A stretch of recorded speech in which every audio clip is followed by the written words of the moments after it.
In this video, I'm going to be going over the 3 stages of growing your auto detailing business, starting with solo detailing, moving to the full-time detailer, and then to the business owner.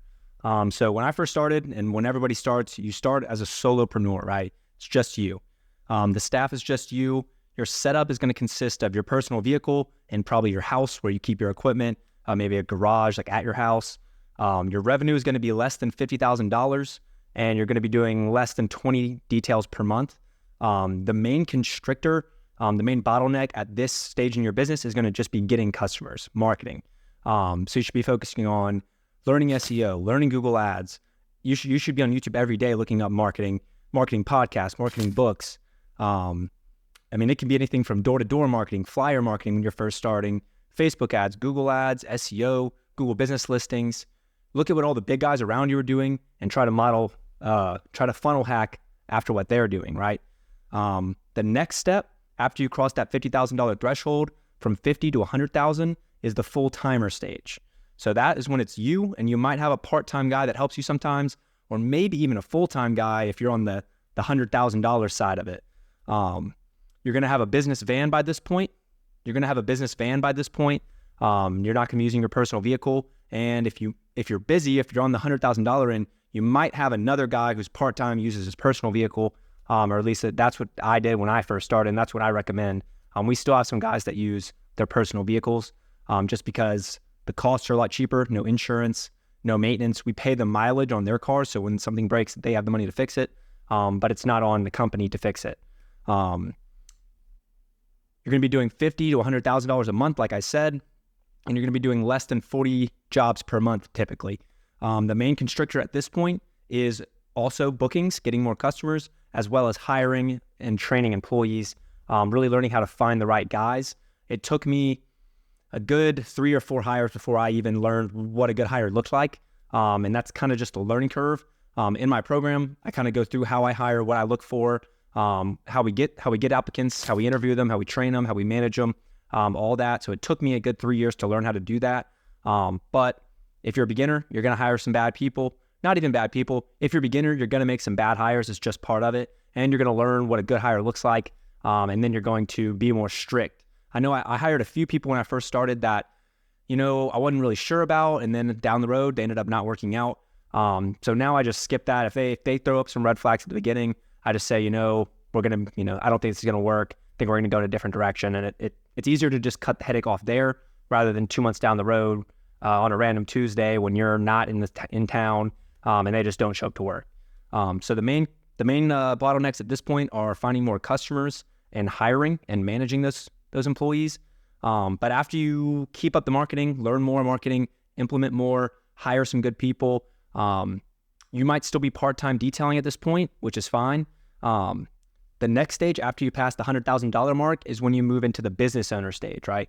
This is when you can hire 2 full-time detailers, probably some contractors. We have an SEO agency that works for us. We've hired some marketing agencies in the past. We have a paint correction guy who does all our paint correction work for all our ceramic coating jobs.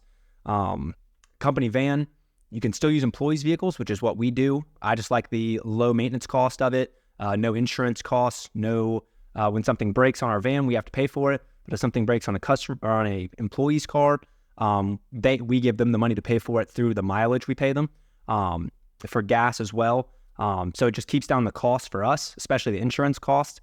So you're going to have multiple detailers, and some contractors most likely. You'll be out of the field at this point. This is where I am. This is also a stage in between the transition between full-timer and business owner. If you lose an employee, you might have to switch back into full-timer again, just to pick up the slack because you're going to have jobs to do. So I've been in this transition before where, we have 2 or 3 guys working. One guy quits or I have to fire him and, I have to go back to the field and start detailing, and I'm back in the full-timer stage until I can train a new guy.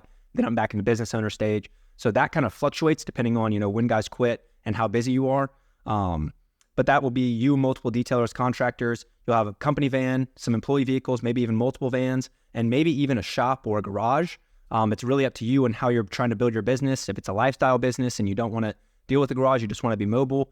If you want to focus on way more ceramic coatings, that's probably the way to go, is to do a garage. But it's really up to you at this point. You're making enough money to where you can kind of pivot to where you want to go.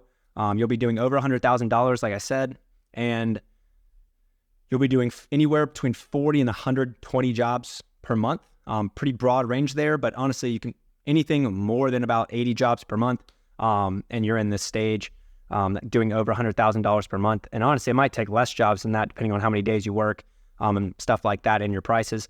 Your main constrictors are going to be the same: hiring, management, and getting more customers. The customers part, you're probably going to have a pretty good idea about. It's been probably a couple years since you started your business when you get to this point, most likely. So you're getting customers. That's not necessarily a problem. You could always get more, but it's not your main bottleneck. Your main one is going to be hiring and managing.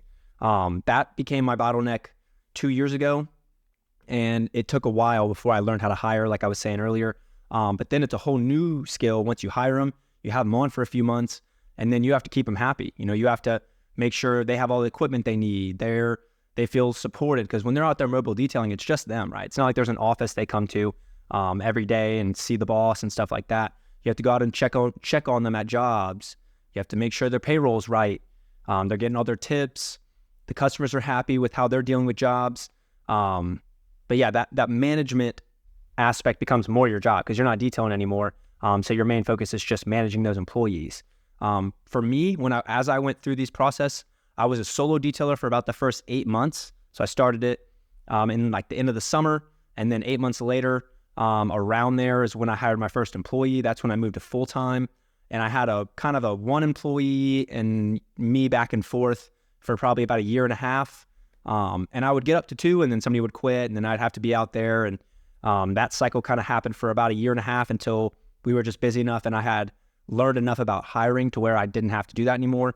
About a year and a half in is when I started with 2 detailers, and even 3 sometimes. This spring, right now, I'm looking for a guy right now, and then we'll look for another guy probably in around May or June. And then I've been in this business owner stage for about the last 2 years. And right now I've got the business really right where I've want it. We're making great money. It's kind of a lifestyle business. It frees me up to do what I want on the weekends. I go to Atlanta. I just went to the beach for a week last week. So I like the business at this stage because I don't have to go out there and do details every day. It allows me the freedom to go do what I want. If I want to go golf one day, I can do that. Now, a lot of my friends have jobs, so I'm out there golfing alone most of the time, but that's just the freedom it allows you, and most jobs don't allow you that freedom.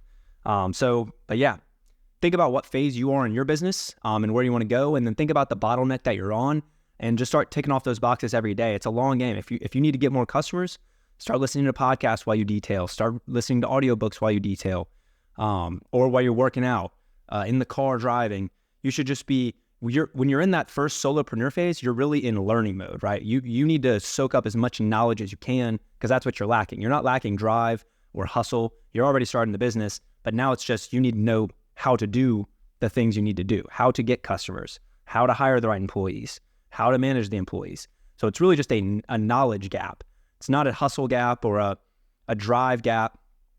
You just have to seek the knowledge and absorb the knowledge and then implement it, right? That's the only secret there is to it. It's really not a secret. It's pretty obvious. Everybody that's successful took their time and learned what they needed to learn in order to get where they are now.